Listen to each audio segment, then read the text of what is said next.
Hello friend, आज मैं आप लोगों के लिए यूपी बोर्ड क्लास 10th का प्री बोर्ड एग्जामिनेशन 2025 का हिंदी का पेपर लेके आया हूँ, जो उसका पूर्णांक 70 नंबर का होता है। इसके लिए आपको 3 घंटे 15 मिनट दिए जाते हैं।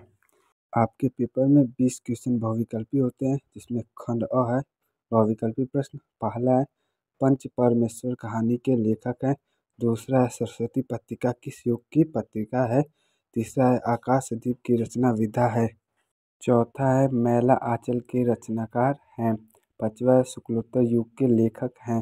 छठवा है बिहारी की काव्य शैली है। सातवां है रीतिकाल की रचना है।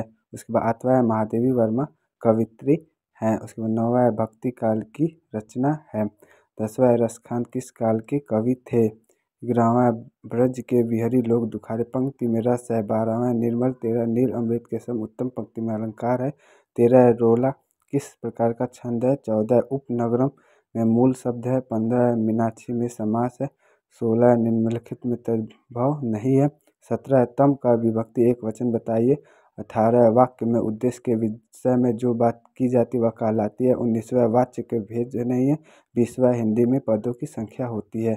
यह हो गए आपके 20 नंबर के बहुविकल्पी प्रश्न, जिसके लिए आपको OMR दी जाती है। इसके बाद आपको 21वां प्रश्न वर्णनात्मक है, जिसके लिए आपको कॉपी दी जाती है, जिसमें आपको 2 गद्यांश दिए जाते हैं जो 6 नंबर के होते हैं, जिसमें से आपको उसका आंसर खोज के लिखना रहता है। उसी तरह आपको 6 नंबर का पद्यांश दिए जाते हैं, जिसमें से आपको दोनों में से किसी एक का उसका संदर्भ सहित व्याख्या रेखांकित अंशों की व्याख्या करनी रहती है। आपको गद्यांश में भी संदर्भ लिखना रहता है और पद्यांश में भी उसका संदर्भ लिखना रहता है। उसके बाद उसकी रेखांकित अंशों की व्याख्या करनी रहती है और एक क्वेश्चन उससे रिलेटेड पूछे जाते हैं। उसके बाद 23वां प्रश्न है निम्नलिखित संस्कृत गद्यांशों में किसी एक का संदर्भ सहित हिंदी में अनुवाद कीजिए। जो 5 नंबर का होता है, 2 नंबर संदर्भ का और 3 नंबर गद्यांश का हिंदी में।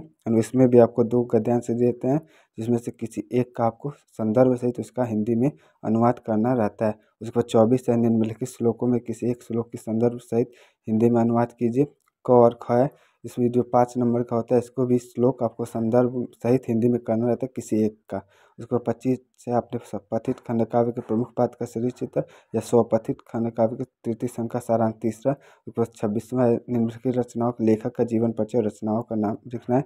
खवा भी आपको कवि का जीवन परिचय लिखना है 2 रचनाओं के साथ 5 नंबर।